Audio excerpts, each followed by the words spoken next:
Hi guys, today we'll talk about how to fix or how to solve the problem of Flipkart. You can go to settings. Here you can go to apps, default apps, app settings.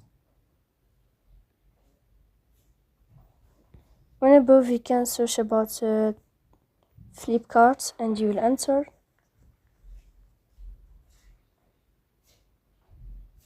Here you can go to first stop and you can click OK.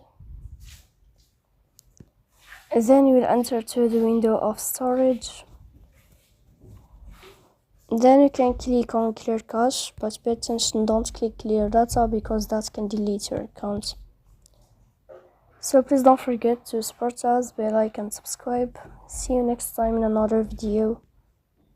And thank you for your attention and your watching.